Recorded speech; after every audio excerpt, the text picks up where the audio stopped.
السلام عليكم ورحمة الله وبركاته. إن الحمد لله نحمده ونستعينه ونستهديه ونستغفره ونعوذ بالله من شرور أنفسنا ومن سيئات أعمالنا. من يهده الله فلا مضل له ومن يضلله فلا هادي له. أشهد أن لا إله إلا الله وحده لا شريك له وأشهد أن محمدا عبده ورسوله. يا أيها الذين آمنوا اتقوا الله وقولوا قولا سديدا يصلح لكم أعمالكم ويغفر لكم ذنوبكم ومن يطع الله ورسوله فقد فاز فوزا عظيما. الحمد لله الذي بنعمته تتم الصالحات. ربنا آتنا من لدنك رحمة وهيئ لنا من أمرنا رشدا. اللهم آت نفسي تقواها وزكيها وأنت خير من زكاها أنت وليها ومولاها. Alhamdulillah, syukur pada Allah Azza wa Jalla kerana dengan rahmat dan juga limpah kurnia yang Allah Ta'ala berikan, dapat kita sekali lagi bersama pada malam ini untuk menyambung kuliah kita daripada Risalah I'tiqad Imam Asy-Syafi'i oleh Syekh Al-Islam Ali bin Ahmad Al-Hakkari rahimahullahu ta'ala. Sambungan kita pada malam ni ialah pada muka surat yang ke-66 dan 67 di bawah tajuk Nas Mazhab Asy-Syafi'i berkenaan dengan Al-Quran. Babu Nassi Mazhab Asy-Syafi'i rahimahullahu fil Quran. Jadi kita masuk kepada matan untuk bab pada malam ini. Qala al-muallifu rahimahullahu ta'ala, qala akhbarana Abul Hasan Ali bin Umar Al-Qazwini Al-Syeikh Salih rahimahullah qala anba'ana Yusuf bin Umar Abul Fath Al-Qawwas Az-Zahid bi Baghdad qala anba'ana Abul Husain bin Hubaysh qala anba'ana Al-Husain bin Ali Al-Jassas qala sami'tu Ar-Rabi' bin Sulaiman yaqul sami'tu Asy-Syafi'iyya radhiyallahu anhu yaqul Al-Qur'anu kalamullahi ghairu makhluqin. Maksud dia pada muka surat yang ke-66, kata Syekhul Islam Ali bin Ahmad Al-Hakkari dengan sanadnya telah mengkhabarkan kepada kami Abul Hasan Ali bin Umar Al-Qazwini Al-Syeikh Saleh, semoga Allah merahmati beliau, telah mengkhabarkan kepada kami, beliau berkata, Yusuf bin Umar Abul Fath Al-Qawwas Az-Zahid telah memberitahu kami di Baghdad di Iraq. Beliau berkata, Abu Al-Husain bin Hubaysh telah memberitahu kami. Beliau berkata, Al-Husain bin Ali Al-Jassas telah memberitahu kami. Beliau berkata, aku telah mendengar Ar-Rabi' bin Sulaiman berkata, aku telah mendengar Asy-Syafi'i, semoga Allah meredai beliau, berkata, Al-Quran ialah kalam Allah, bukan makhluk. Jadi itu sanad yang dibawa oleh Syekhul Islam Ali bin Ahmad Al-Hakkari melalui murid Al-Imam Asy-Syafi'i yang terkenal, iaitu Rabi' bin Sulaiman. Sebelum ni kita dah sebut Rabi' bin Sulaiman ni antara murid Imam Asy-Syafi'i yang besar namanya, seperti mana Al-Imam Al-Muzani rahimahullahu ta'ala. Jadi pada kata-kata ni, kata Imam Asy-Syafi'i, dia kata Al-Quran ialah kalam Allah dan bukan makhluk.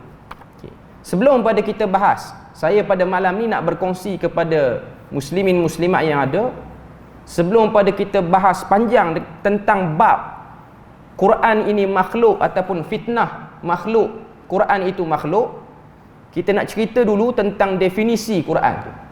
Sebelum kita cerita panjang, kita kena bahas definisi Al-Quran tu dulu. ataupun ta'rif Al-Quran.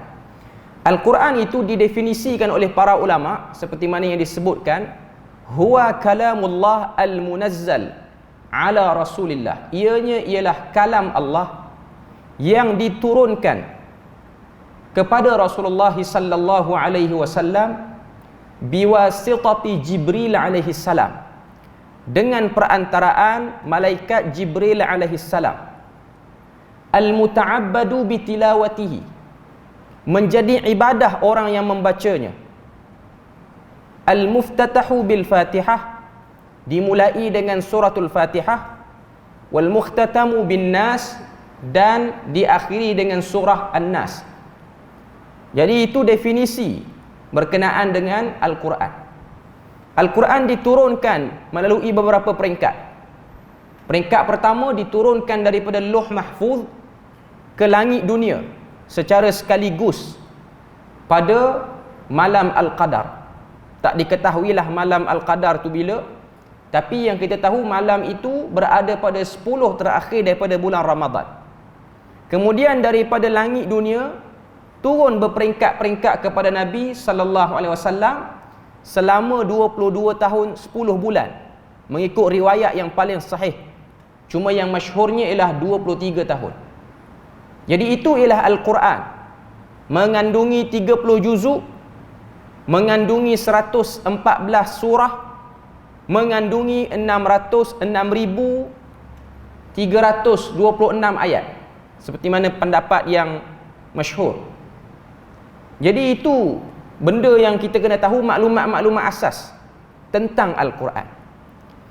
Bila mana Al-Quran itu selesai diturunkan, kalau kita tengok dari segi sejarah, Al-Quran tidak dibukukan macam yang ada zaman kita sekarang ni, melainkan ianya tercetus daripada idea Umar Al-Khattab.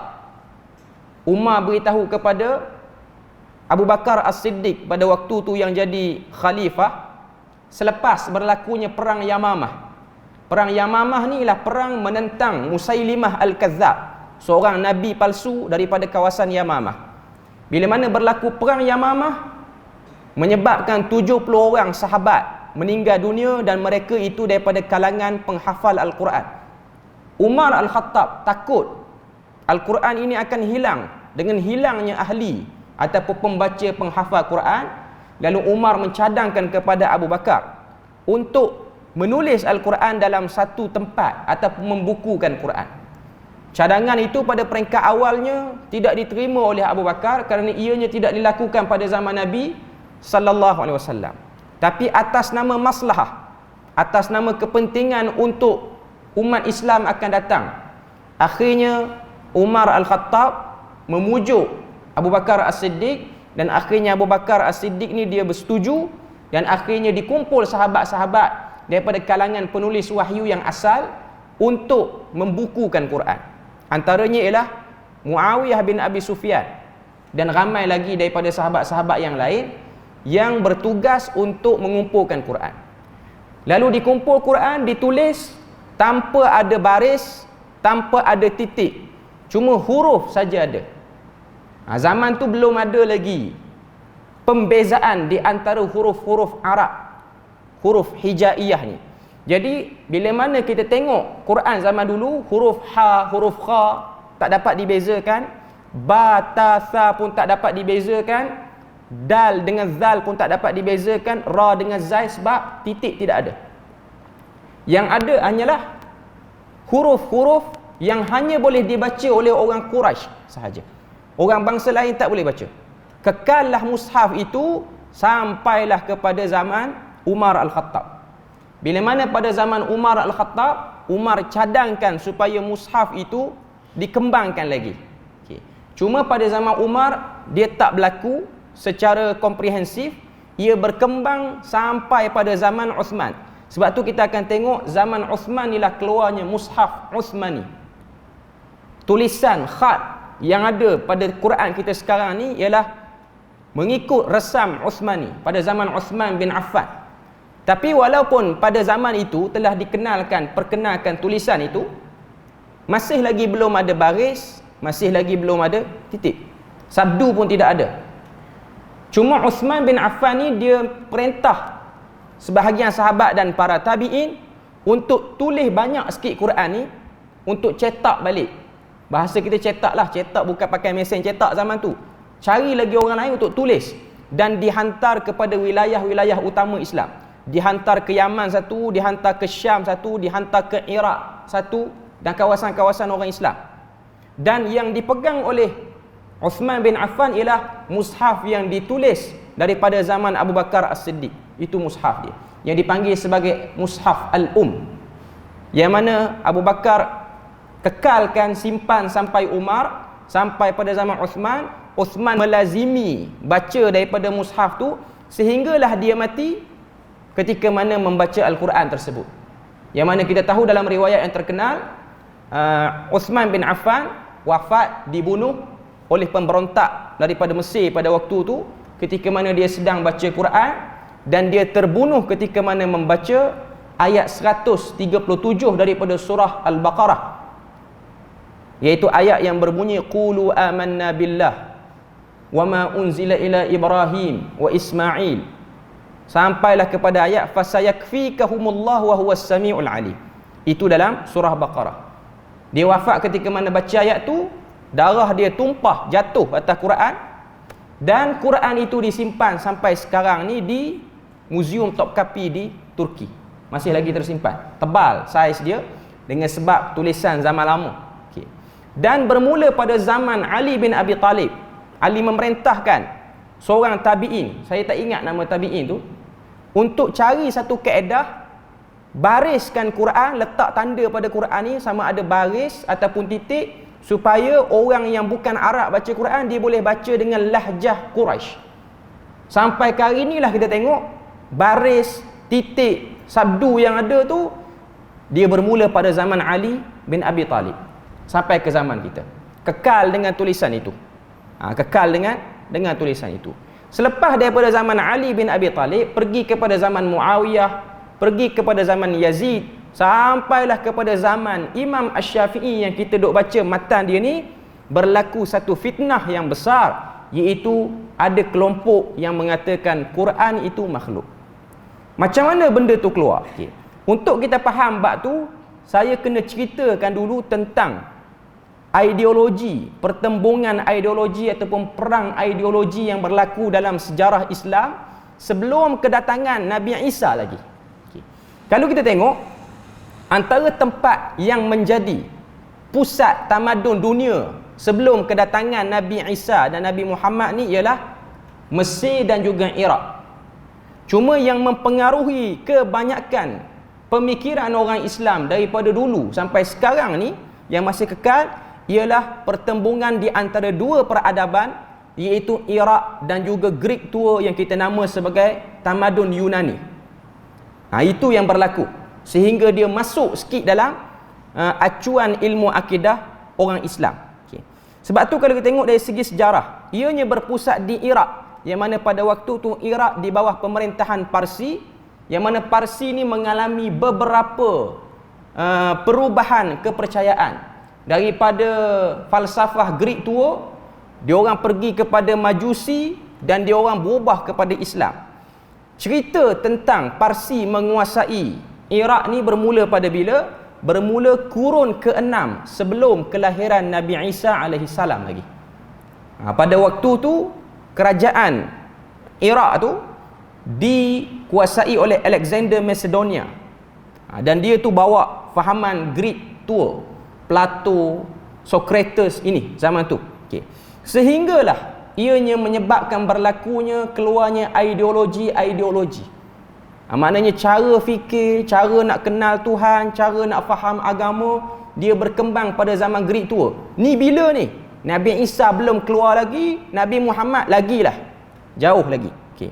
Kemudian sehinggalah pada zaman Abu Bakar As-Siddiq permulaannya, Iraq telah dimasuki oleh dakwah Islam, dan Iraq menerima Islam secara keseluruhan ialah pada zaman Umar Al-Khattab. Pada waktu tu jatuhlah Parsi secara keseluruhannya, yang pada waktu tu Parsi beragama dengan agama Majusi. Parsi merujuk kepada Iran dan Iraq. Bila mana kita sebut Iraq ni, kita jangan bayang negara Iraq hari ni, Republic of Iraq tu.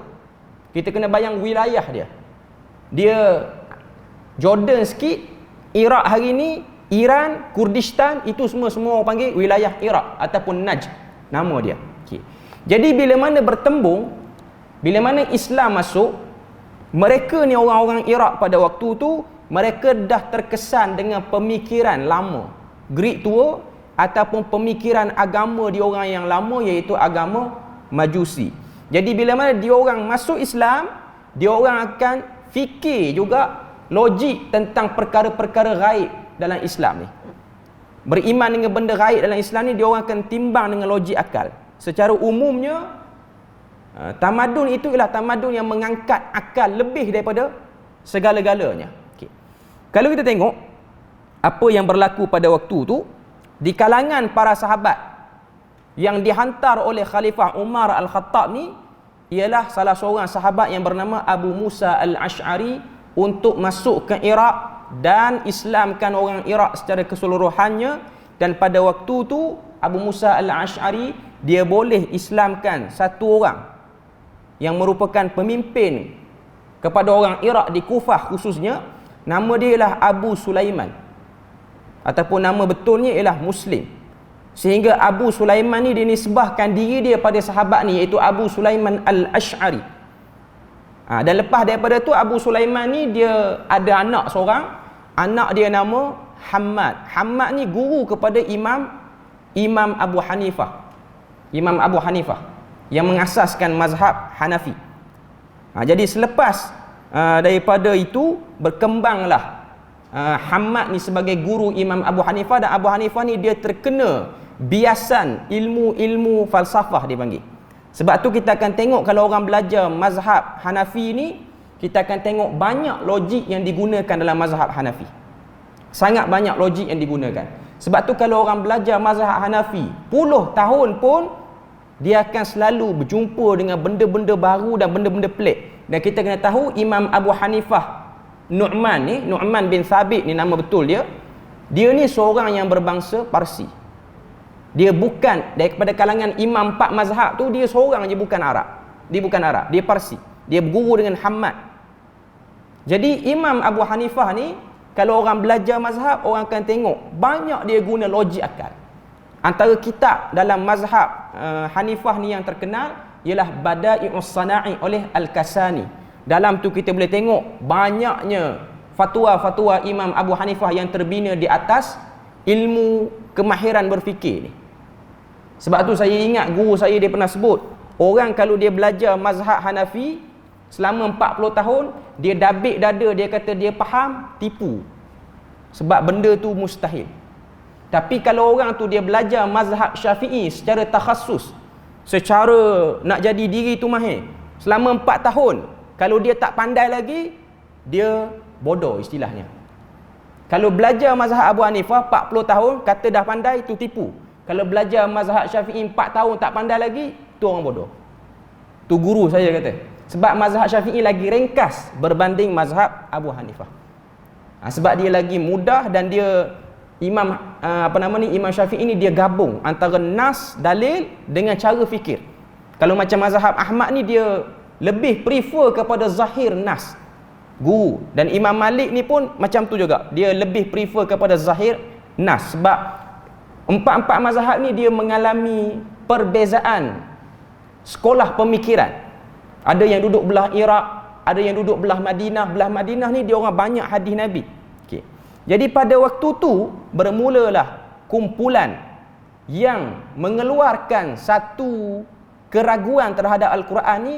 Mereka keluarkan satu kenyataan yang kata Quran ni makhluk. Okay. Sebab tu kalau kita tengok, antara orang yang awal kata Quran ni makhluk, nama dia ialah Ja'ad bin Dirham. Dia ni daripada Kufah. Lepas pada tu, dia pun bergabung dengan satu orang nama dia Jaham bin Safwan. Dia lari daripada tempat dia, dan akhirnya keluarlah satu kelompok nama dia Jahmiyah. Daripada mereka ni lah bermulanya cerita Quran tu makhluk. Quran tu makhluk. Okay. Kalau kita tengok macam mana datang pemikiran Quran makhluk ni? Zaman kita sekarang ni, fitnah tu Allah Ta'ala dah angkat, dia tidak ada. Sebab tu kalau kita nak bercakap sekarang ni, sebahagian orang dia tak faham kenapa boleh keluar kenyataan Quran ni makhluk. Dan fitnah ni dia berlangsung tempoh agak lama, beberapa ratus tahun, daripada zaman Imam Syafi'i sebelumnya sampailah kepada zaman Imam Al-Bukhari, sampai zaman Imam Ahmad, kemuncak dia lama tu. Sebab Imam Syafi'i dia wafat tahun 204, Imam Ahmad dia wafat tahun 241, Imam Bukhari 256. Jadi jauh tu, hampir 100 tahun dan lebih. Pada waktu tu sehingga ada satu zaman tu khalifah menjadikan fahaman Quran makhluk ni sebagai perlembagaan negara, bermula dengan Khalifah Ma'mun dan berterusan sampai ke bawahnya. Jadi nak tunjuk pada kita bahawasanya ideologi ni ialah ideologi yang akan banyak dibincang dalam kitab-kitab akidah yang lama. Bermula dengan kitab Fiqh Akbar oleh Imam Abu Hanifah, termasuklah risalah kita ni, sampailah kepada Usulus Sunnah oleh Imam Ahmad bin Hanbal, dan banyak lagi kitab-kitab akidah yang lain yang cerita tentang ni. Okay. Saya nak bagi faham pada semua yang ada pada malam ni, apa maksud Quran tu makhluk. Maksud Quran tu makhluk ialah Quran itu diturunkan, diberikan kepada Jibril. Allah Ta'ala beri pada Jibril, maka Jibril terima pada Allah Ta'ala, lalu Jibril pun bawa dengan apa yang dah dia terima pada Allah Ta'ala tu. Okay. Yang jadi masalahnya, dia orang ni terfikir macam mana Allah Ta'ala bagi pada Jibril. Adakah Allah Ta'ala bersuara? Adakah Allah Ta'ala mengeluarkan bunyi huruf? Yang tu yang dia orang fikir. Macam mana bunyi suara Allah Ta'ala? Dia fikir lagu tu. Jadi dia orang ni nak kata Allah Ta'ala tak bersuara. Sebab apa? Kalau bersuara, dia sama macam makhluk. Sebab kita pun bersuara. Sebab dia orang ni dia nak bersihkan Tuhan, tapi dalam masa yang sama dia pergi fikir benda yang Tuhan tak suruh fikir. Akhirnya terperangkap, terjerat kaki dia orang dalam fitnah benda tu, dan akhirnya dia orang jadi kumpulan yang menafikan zahir Quran tu sendiri, ataupun menafikan teks asal ataupun maksud asal, intipati asal kepada Quran tu.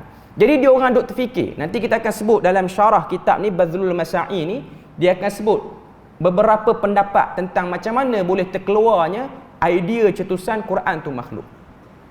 Jadi keluarnya imam-imam yang hebat, antaranya Imam Syafi'i. Sebelum pada tu Imam Abu Hanifah. Tapi kita nak bincang yang Imam Syafi'i sebut ni, dalam muka surat 67 yang kita duk bincang ni, Rabi' bin Sulaiman, dia ambil pada tok guru dia Imam Syafi'i. Dia kata Imam Syafi'i kata Quran itu kalamullah, dia bukan makhluk. Itu ialah penegasan oleh Imam Syafi'i. Lepas pada ni tak ada orang lagi boleh sebut perkataan lebih banyak daripada tu ataupun kurang pada tu. Tak boleh. Tak boleh tambah. Okay. Jadi untuk tutup fitnah tu, kalau nak sebut Quran, Quran kalamullah, bukan makhluk. Tak payah bincang. Kalam Allah tu ada suara bunyi Arab ke, ada suara bunyi ni ke? Tak perlu bincang. Yang bincang-bincang ni ialah kumpulan yang terkena fitnah Mu'tazilah, Jahmiyah, sehingga kata Quran tu makhluk. Kalau nak cerita tentang Mu'tazilah, Jahmiyah ni dia jadi panjang lah. Sebab ini antara isu besar yang berlaku zaman dulu. Isu yang kedua ialah, adakah orang yang melakukan dosa besar itu akan masuk neraka? Itu juga perbincangan yang hebat, sehingga anak murid Hasan Al-Basri. Hasan Basri ni tabi'in. Dia duduk di Basrah, dia ada seorang anak murid nama dia Wasil bin Atta'. Wasil bin Atta' inilah yang mencetuskan fahaman Mu'tazilah. Sebab pada zaman tu dia keluarnya kumpulan Murji'ah. Banyak dah keluar malam ni, Murji'ahnya, Jahmiyahnya, nak tangkap mana satu pun tak tahulah. Okay. Cuma tuan-tuan kena tahulah, inilah ideologi yang ada dulu. Tapi sekarang ni nama ni dah tak diguna, tapi dia punya idea tu masih lagi diguna. Saya bagi secara ringkas je. Murji'ah ni maksud dia apa? Murji'ah ni ialah kumpulan yang mengatakan iman itu cukup dalam hati, tak perlu sebut, tak perlu amal. Itu Murji'ah. Jadi orang yang buat dosa besar ni, mereka ni bukan ahli neraka. Mereka buat dosa besar tu kerana Allah Ta'ala takdirkan dia orang buat dosa besar. Jadi nanti di akhirat nanti tak boleh kata lagi dia orang dihumban dalam neraka. Tak boleh. Walaupun ada dalil jelas sebut, contoh orang bunuh orang memang dia akan masuk dalam neraka. Tak boleh kata. Walaupun Quran dah kata macam tu, dia orang kata tak boleh kata. Dia orang dah berpaling daripada ayat Quran. Itu contoh penyelewengan dia orang. Okey. Jadi keluar Mu'tazilah. Mu'tazilah ni dia tapau, dia pukal habis. Dia kata yang buat dosa besar ni ahli neraka, confirm, pasti. Sebenarnya tak semua macam tu. Sebab tu kalau tengok Wasil bin Atta' ni, dia berguru dengan Hasan al-Basri. Bila mana dia tengok orang mai tanya Hasan Basri tentang kumpulan Murji'ah, Hasan Basri kata orang yang buat dosa besar ni bergantung Tuhan letak dia dalam neraka ataupun tidak. Sebab orang buat dosa ni dia ada kategori-kategori dia. Dia ada orang buat dosa dalam keadaan dia tahu benda tu dosa. Yang ni dia akan diazab oleh Allah Ta'ala. Yang kedua, ada orang yang buat dosa, dia tak tahu benda tu salah. Yang ni belum lagi tak boleh bahas dia ni ahli neraka ataupun tidak. Tak boleh kata lagi. Dia buat dalam keadaan jahil. Dia tak tahu bunuh orang tu salah. Tak pernah orang beritahu. Apatah lagi nak tahu Quran tu ada ataupun tidak. Yang macam ni yang ulama bincang. Jadi Ahlus Sunnah ni dia pertengahan. Murji'ah dia kata yang buat dosa besar ni tak masuk neraka langsung. Mu'tazilah kata yang buat dosa besar sekali je dia dah kafir, dia dah keluar pada Islam. Ahlus Sunnah dia kata macam mana? Dia kata yang buat dosa besar, kalau dosa tu Tuhan nyatakan azab di dalam Quran, maka dia akan masuk neraka. Tapi kalau dia buat dalam keadaan jahil, Tuhan ada perhitungan lain dengan orang ni di akhirat nanti. Jadi Ahlus Sunnah ni dia berada di pertengahan. Dia tak over macam Mu'tazilah, dia tak cuai macam Murji'ah. Itu beza dia. Okay. Cuma nak balik pada isu kita ni ialah isu Quran tu makhluk ataupun tidak. Okay. Kita pergi seterusnya pada muka surat yang ke-69. Saya tak nak baca yang muka surat 67 bawah tu matan dia. Kita pergi pada muka surat 69, kita ambil daripada atas tu. Qala sami'tu Rabi' bin Sulaiman yaqul sami'tu Asy-Syafi'i radhiyallahu anhu yaqul Al-Qur'anu kalamullahi ghairu makhluqin wa man qala makhluqun fahuwa kafir. Maksud dia muka surat yang ke-68, Al-Quran ialah kalam Allah, bukan makhluk. Sesiapa yang berkata ia makhluk, ia kafir. Ini penegasan daripada Imam Syafi'i. Siapa yang kata Quran tu makhluk, Quran tu makhluk, ambil mushaf tunjuk ke orang, ni makhluk, orang macam ni kafir, kata Imam Asy-Syafi'i. Okay. Seterusnya kita pergi muka surat 71. Saya tak nak baca matan dah. Kita terus kepada kata-kata Imam Syafi'i tu. Muka surat 71 tu yang sikit tu, man qala lafzi bil Qur'ani makhluqun awil Qur'anu bil lafzi makhluqun fahuwa jahmi. Maksud dia apa? Sesiapa yang berkata ujaranku, muka surat 70 tu. Ujaran tu maksud dia apa? Sesiapa yang berkata bacaan aku, suara aku ni bila mana baca Quran adalah makhluk, ataupun Al-Quran dengan ujaranku adalah makhluk, maka dia adalah Jahmi, iaitu bermaksud pengikut Jaham bin Safwan. Okay. Untuk yang ketiga ni, untuk penegasan Imam Syafi'i yang ketiga ni, kita nak kena faham elok-elok. Imam Syafi'i kata man qala lafzi bil Quran makhluk. Siapa yang kata suara aku ni yang keluar masa baca Quran ni makhluk, ataupun yang kata Quran dan suara aku makhluk, dia Jahmiyah. Dia Jahmiyah. Okey. Yang awal-awal tadi, matan Imam Syafi'i yang awal sekali tadi, kata Rabi' bin Sulaiman, Imam Syafi'i tegaskan yang kita baca pada muka surat 67 tu. Quran kalamullah, bukan makhluk. Yang tu keimanan kita semua. Kita kena yakin Quran itu kalamullah. Kalam tu maksud dia apa? Kalimah-kalimah yang Allah Ta'ala berikan daripada dirinya. Dan dia bukan makhluk. Okay. Lepas pada tu Imam Syafi'i kata, siapa kata Quran makhluk, dia kafir. Itu yang kedua. Yang ketiga, kata Imam Syafi'i, siapa yang kata suara bacaan Al-Quran itu makhluk, atau Quran dan suara bacaan Quran itu makhluk, dia Jahmiyah. Jahmiyah tak kafir lagi, sesat baru. Okey. Jadi yang kita kena faham sini, Quran bukan makhluk. Maknanya yang ada dalam mushaf sekarang ni itu ialah kalamullah. Tapi kertas dakwah kulit Quran tu makhluk ataupun tidak? Makhluk lah, sebab dibuat daripada pokok apa semua tu, dakwah apa semua tu. Okey. Dan kata Imam Syafi'i, siapa kata Quran tu makhluk, dia kafir. Okey. Maknanya ayat Quran tu sendiri bukan makhluk. Cuma yang ketiga ni dia agak sensitif sikit pada zaman dulu, dan sekarang ni kalau kita tengok kenyataan Imam Syafi'i tu macam over lah pada kenyataan dia tu, tapi sebenarnya tak over untuk zaman tu. Apa kata Imam Syafi'i muka surat 71? Siapa yang kata suara bacaan Quran itu makhluk, ataupun Quran dan suaranya ialah makhluk, itu ialah Jahmiyah. Jahmiyah maksud dia apa?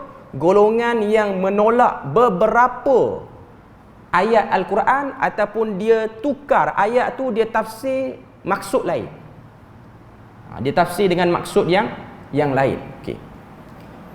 Contoh saya nak bagi tuan-tuan faham. Kata Imam Syafi'i yang ketiga tu, siapa kata suara bacaan Quran tu makhluk? Suara ni maksud dia apa? Tuan-tuan buka Quran, tuan-tuan pun baca, a'udzubillahi minasyaitonirrajim, bismillahirrahmanirrahim, alhamdulillahi rabbil alamin.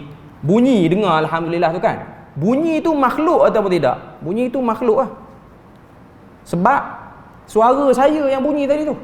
Saya ni makhluk Tuhan, saya bukan Tuhan. Okey. Betul lah, benda tu betul. Okey. Itu golongan pertama. Golongan kedua kata Imam Syafi'i, siapa yang kata Quran dan suara baca Quran tu makhluk, dia Jahmiyah. Dia Jahmiyah. Okey. Kita kena tahu, ini kata-kata Imam Syafi'i, ni bukan ayat Quran, bukan hadis Nabi. Ianya relevan pada satu zaman, atau mungkin tak relevan pada satu zaman pula. Okey. Secara umumnya kita faham bunyi bacaan Quran itu ialah makhluk. Adapun Quran itu sendiri, ayat suci itu sendiri, dia bukan makhluk. Itu yang betul dan yang tepat. Dan zaman kita ni, kawasan kita ni pun, orang Islam yang ada dalam sekarang ni pun, dalam masjid ni pun, tak ada pun yang kata Quran tu makhluk. Sebab tu fitnah tu saya kata untuk zaman sekarang ni, orang bila mana baca, dahsyat fitnah ni, sampai benda ni pun jadi kecoh macam ni. Okay. Memang dia jadi kecoh, sebab kita sekarang ni Tuhan selamatkan kita tak kena fitnah ilmu falsafah, tak kena. Kalau kita kena fitnah ilmu falsafah, tuan-tuan, kita akan jadi macam zaman Imam Syafi'i. Sebab zaman kita ni orang tak baca, orang tak bincang ilmu falsafah. Ilmu falsafah ni apa dia, tuan-tuan? Ilmu nak fikir Tuhan tu macam mana. Okay. Sebab tu Nabi sebut, jangan kamu layan setiap kali datang dalam fikiran kamu ni jikalau. Maknanya bunyi bisikan tu jikalau Tuhan jadikan aku, maka siapa yang jadikan Tuhan? Nabi kata jangan dilayan yang tu. Ataupun jikalau aku tak keluar hari ni, aku tak kena kemalangan, jangan layan juga yang tu. Itu semua tempat syaitan nak rosakkan kita. Okay. Fitnah ni dahsyat zaman dulu, sangat-sangat dahsyat, dan ianya luar biasa. Imam Ahmad bin Hanbal antara tokoh yang lawan kau-kau isu ni. Sebelum tu kita kena tahu, sebab apa golongan Mu'tazilah, Jahmiyah ni, dia orang boleh kata Quran makhluk? Macam mana boleh terfikir kata Quran makhluk? Dia orang kata Quran makhluk sebab dia orang baca Quran tak? Dia orang guna ayat Quran. Dia kata ada ayat yang Quran menunjukkan Quran tu makhluk. Apa dia ayat dia? Kalau tak silap dalam surah Ali Imran, Allah Ta'ala kata, wa alqaha ila maryama wa kalimatuhu alqaha ila maryama wa ruhum min. Dan kalimah itu telah kami letakkan pada Maryam, kami masukkan dalam rahimnya, keluarlah Nabi Isa alaihi salam. Tuhan kata Nabi Isa tu ialah kalimah dia. Kalimah maksud dia Nabi Isa. Nabi Isa ni kita semua sepakat, dia Tuhan ke dia makhluk Tuhan? Dia makhluk Tuhan. Kenapa Tuhan panggil Nabi Isa kalimah? Jadi Quran himpunan kalimah-kalimah, Quran pun kalamullah. Cara dia fikir cukup simple. Sebab itulah kalau tengok fitnah Mu'tazilah ni, kalau orang yang jauh daripada hadis Nabi, jauh pada kefahaman Quran yang benar, maka dia akan boleh terkena fitnah ni. Sebab tu kita kena ingat Abdurrahman bin Muljam, dia ni siapa? Tabi'in. Dia ni pula rapat dengan Umar Al-Khattab. Umar ni punya sayang Abdul Rahman bin Muljam, bagi dia jawatan guru Quran, hantar ke Mesir, ajar orang-orang Mesir Quran pada zaman pemerintahan Gubernur Amru bin Al-As, seorang sahabat Nabi di Mesir. Dia duduk di Mesir, gaji kerajaan bayar, rumah pun kerajaan bagi, ajar Quran. Tiba-tiba pergi berkawan dengan geng-geng Mu'tazilah daripada Mesir, yang mana geng-geng inilah pernah komplot untuk bunuh Uthman bin Affan. Bila mana dia berkawan, dia dengar percakapan kawan-kawan ni, dia pun rasa logik juga apa yang diorang ni duk sebut. Akhirnya dia pun jadi Mu'tazilah. Bila mana dia jadi Mu'tazilah, apa jadi pada dia? Dia menentang Ali bin Abi Talib. Lepas pada Umar jatuh, Ali naik. Pada waktu Ali tu, semua benda, kalau kita tengok, orang kata apa? Dia tak setuju dengan Ali. Sehingga dia pergi ke Kufah. Dia daripada Mesir tu pergi ke Kufah dengan niat nak bunuh Ali bin Abi Talib. Dan akhirnya dia keluar pada waktu subuh untuk salat subuh, ikut Saidina Ali yang keluar rumah untuk salat subuh. Dia ikut Ali pada belakang, dia tikam Ali bin Abi Talib dan dia baca ayat Quran. Sebab dia rasa dia betul. Lepas orang tangkap dia, orang tanya dia, kamu tak rasa bersalah ke telah membunuh menantu Nabi ni? Dia kata, aku tak bersalah sebab dia yang salah. Saya nak kata apa? Tabi'in rapat dengan sahabat ni, muka pernah jumpa sahabat, orang pernah jumpa sahabat, tak selamat daripada aliran sesat, tak selamat. Maka kita hari ni pun lebih-lebih lagi mempunyai kemungkinan yang tinggi untuk terkena aliran-aliran sesat ni, lebih-lebih lagi. Okay. Jadi apa penyelesaian dia? Penyelesaian dia balik semula kepada kefahaman Quran yang betul. Sebab tu baca Quran kena tengok konteks ayat Quran tu. Sebab tu saya selalu sarankan kepada semua yang ada, kita ni sebagai seorang Islam, Tuhan bagi kita umur 20, 30 tahun, 40 tahun. Kita carilah satu sistem yang boleh menyebabkan kita ni faham Quran. Bukan faham sampai boleh jadi ulama. Orang sebut ayat Quran tu, kita tahu apa dia. Dan kita cuba targetlah dalam hidup kita ni. Saya dengar semua tafsiran Quran, sebiji Quran tu kita dengar, sebelum aku mati ni aku dengar semua. Carilah bacaan apa pun. Saya sarankan kepada tuan-tuan untuk baca tafsir Azhar oleh Hamka, sebab tu yang paling mudah yang ada dalam bahasa Melayu. Tapi kita kena tahu, Hamka tu pun sendiri ada benda-benda yang dia pilih aliran lain sikit daripada aliran para ulama tafsir yang lain. Antaranya, orang kata apa, Hamka dia tidak bersetuju dengan adanya nasikh dan mansukh dalam Quran ni. Ayat yang dimansukhkan, ayat yang dibuang, yang diangkat, dia tak setuju. Ada alasan dia dengan sebab kajian dia. Cuma kita kena tahulah benda tu bila mana kita baca tafsir Hamka ni. Sebab Hamka dia ada jasa yang besar dalam bab ilmu tafsir Quran bagi seluruh orang Islam sebenarnya, bukan setakat orang Melayu saja. Dia telah mudahkan kita orang Melayu ni yang tak semua pandai bahasa Arab untuk baca tafsir tu. Cuma nak baca tafsir Hamka ni, dia bahasa dia tua, bahasa dia pula bahasa suku Minangkabau. Kadang-kadang perkataan yang dia guna tu kita tak faham. Tapi sekarang ni saya rasa dah ada usaha daripada pihak mana saya tak pasti di Malaysia ni untuk tukar balik laras bahasa tafsir Hamka tu kepada bahasa yang arus perdana sekarang ni. Ada satu, orang kata apa, ada satu pihak, saya tak pasti siapa penerbitan tu, tapi dia orang buat benda tu. Tapi walau macam mana pun, orang kata apa, dia akan kekalkan juga bahasa lama Hamka tu. Sebab itu ialah, orang kata apa, autentik, nak menjaga keaslian tulisan tu. Okay. Jadi ini benda yang kita kena tahu supaya kita tak jadi orang yang salah faham pada Quran. Saya sebut benda ni nak beritahu pada tuan-tuan, orang yang dekat dengan sahabat boleh salah faham pada Quran. Okay. Jadi kita kena baca sejarah, melihat sejarah ideologi, supaya kita tahu bahawasanya kalau kita tidak menilai ataupun tidak memahami ilmu tu dengan sedalam-dalam dan selumatnya, maka akan berlakulah silap faham terhadap Quran. Kita boleh bayang, kita baca benda ni, kita baca apa yang disebutkan oleh Imam Syafi'i ni. Imam Syafi'i orang Arab. Abdul Rahman bin Muljam Muhammad bin Muljam atau Abdul Rahman bin Muljam ni, dia pun orang Arab.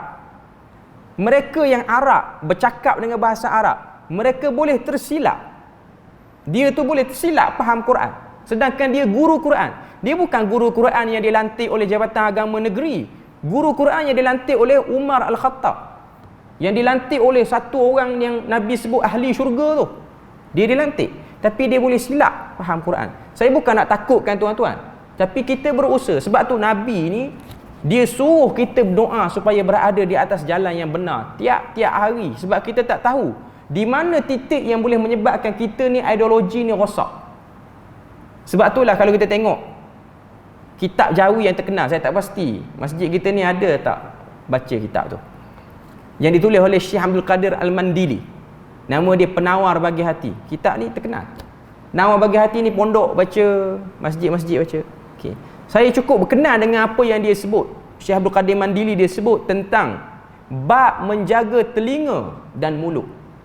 Dia sebut hendaklah kita menjaga telinga supaya tidak masuk dalam telinga kita ni maklumat-maklumat yang salah, sehingga kita tanamkan dengan kukuh dalam pemikiran kita maklumat tu betul. Kata Syekh Abdul Qadir Mandili, kalau satu orang dia makan benda yang haram, 2, 3, 4 jam lepas pada dia makan, dia buang air, keluarlah benda haram tu daripada perut dia, dan dia dapat dosa lah makan benda haram. Tapi kalau satu orang dia terdengar maklumat yang salah, kadang-kadang sampai dia masuk dalam kubur pun, dia pegang benda tu betul lagi. Sebab tu menjaga dua telinga. Sebab tu Quran ni dia titik beratkan untuk mendengar setiap maklumat, interpretasi maklumat tu, terjemahkan maklumat tu, cari sumber dia. Benda ni setengah orang dia rasa renyah. Benda renyah ni lah yang kita kena buat dalam hidup kita, supaya kita dapat maklumat yang benar, maklumat yang betul, supaya kita tak tersalah. Okey. Fitnah tentang Quran ni makhluk, kalau kita tengok sampai pada zaman Imam Ahmad kemuncak dia. Lepas pada tu antara tokoh yang menjadi mangsa keadaan untuk isu ni ialah Imam Bukhari. Imam Bukhari kita tahu, lepas pada selesai dia tulis kitab Sahih Bukhari dia di Madinah selama 16 tahun, dia balik semula ke kampung dia di Bukhara. Pada waktu tu fitnah Quran ni makhluk pun dahsyat. Pada waktu tu setiap guru agama, orang alim yang mengajar, akan ada orang akan tanya tentang kata apa, Quran ni makhluk ataupun tidak. Sehinggalah orang tanya kepada Imam Bukhari yang baru balik ni, seorang ulama muda baru balik, telah hasilkan karya yang hebat. Nama dia As-Sahih Al-Musnad Al-Mukhtasar min ayyam wa umuri Rasulullah sallallahu alaihi wasallam. Tu nama betul Sahih Bukhari. Kita biasa dengar nama Sahih Bukhari tu Sahih Bukhari. Dia ada nama khas dia. As-Sahih Al-Musnad Al-Mukhtasar. Dia itu nama panjang ni lah. Min umuri Rasulullah sallallahu alaihi wasallam wa ayyamihi, daripada urusan-urusan Nabi dan juga kehidupan Nabi. Tak nak syarah sinilah tentang tajuk nama kitab tu. Cuma nak sebutnya itu nama khas bagi kitab Sahih Bukhari. Bila mana dia balik, pada waktu tu kerajaan yang memerintah pro kepada Quran ni makhluk.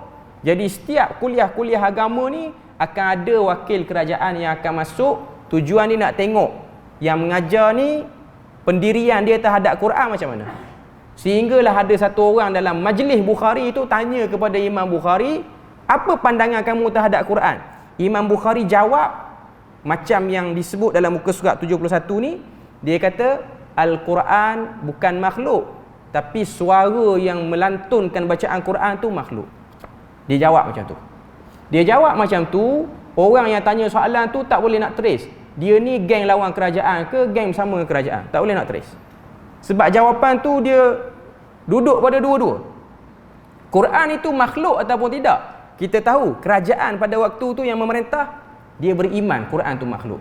Imam Bukhari kata Quran bukan makhluk. Okey, pertama macam lawan lah. Lepas pada tu dia kata, tapi lafazku dengan Quran ialah makhluk. Kawan tu pening, akhirnya tak hantar report pada kerajaan. Tak tahu nak hantar report apa. Dia ni geng kita ke geng lawan, tak tahu. Cuma jawapan Imam Bukhari itu telah disampaikan oleh orang-orang lain kepada guru-guru hadis yang hebat pada waktu tu. Yang mana manhaj ataupun aliran ulama hadis tak boleh jawab cara tu. Macam yang disebut oleh Imam Syafi'i kata, man qala lafzi bil Quran makhluk fahuwa jahmi. Siapa yang kata Quran itu, lafaz Quran itu makhluk, dia Jahmiyah. Orang duk cakap, kalangan ahli ilmu duk cakap, Imam Bukhari ni dah jadi Jahmiyah, dah jadi Mu'tazilah, sehingga Imam Bukhari telah dikritik hebat oleh tokoh-tokoh ilmuwan pada waktu tu, dan ada beberapa gubernur-gubernur kecil yang tak bersetuju dengan kerajaan khalifah pada waktu tu. Dia orang berpegang dengan Quran tu bukan makhluk. Sebab tu kita akan tengok satu orang gubernur, nama dia Khalid bin Yahya Az-Zuhli. Dia ni gubernur di Khurasan. Dia yang tak benarkan Imam Bukhari mengajar, sebab dia rasa Imam Bukhari tu Jahmiyah ataupun dalam erti kata lain Mu'tazilah. Dia jadi mangsa keadaan. Sebenarnya jawapan Imam Bukhari tu okey, tak ada masalah pun. Cuma fitnah zaman tu, sehinggalah Imam Bukhari tak boleh mengajar dalam tempoh yang agak lama. Dia duduk dalam buangan, dia pergi situ ada orang pro dia, dia pergi sini ada orang benci dia, sehingga terjadinya kumpulan pelampau. Ada kumpulan yang pro Imam Bukhari, yang ni benci Imam Bukhari, dia orang bergaduh sehingga berperang, sehingga tumpah darah. Jadi Imam Bukhari pilih untuk tak nak mengajar, tak nak ulah apa-apa dah. Dan akhirnya dia mati dalam keadaan macam tu. Kita kena ingat Imam Bukhari zaman dia hidup ni, dia punya kisah tidaklah seindah seperti mana zaman sekarang ni.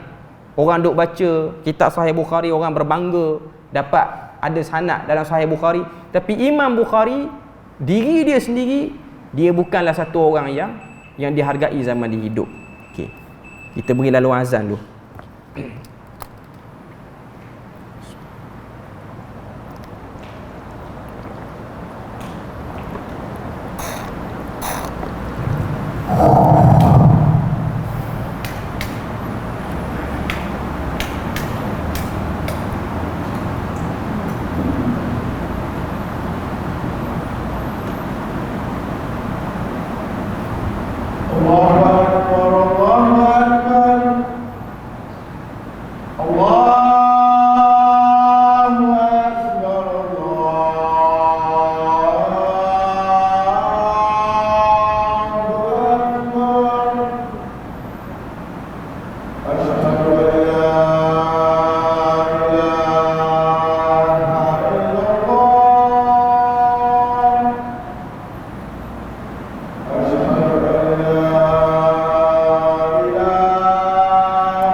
Sikit je lagi penutup kita. Secara umumnya kita dah selesai matan untuk bahagian nas Imam Syafi'i berkenaan dengan Quran, maknanya penegasan Quran itu bukan makhluk, dan isu-isu yang berkaitan dan fitnah bermulanya Quran itu makhluk. Secara umumnya penyelesaian kepada masalah ini ialah kembali memahami kepada lafzu ataupun kalimah tayyibah tu sendiri, iaitu la ilaha illallah Muhammadur Rasulullah, sehingga kita tahu ada tempat-tempat bahagian Tuhan ni kita tak boleh touch, iaitu membahaskan Tuhan tu bersuara ke tak bersuara. Benda tu tak perlu orang buka pun, tapi dengan adanya fitnah, dah berlaku fitnah tu, maka benda tu dah berkembang sehingga masuk jadi ideologi. Okay. Jadi itulah sedikit sebanyak kita punya perkongsian pada malam ni. Moga Allah Ta'ala beri rahmat dan berkat. Dan setakat tu saja perkongsian kita. Subhanakallahumma wa bihamdik, asyhadu an la ilaha illa anta wa astaghfiruka wa atubu ilaik. Wassalamualaikum warahmatullahi wabarakatuh.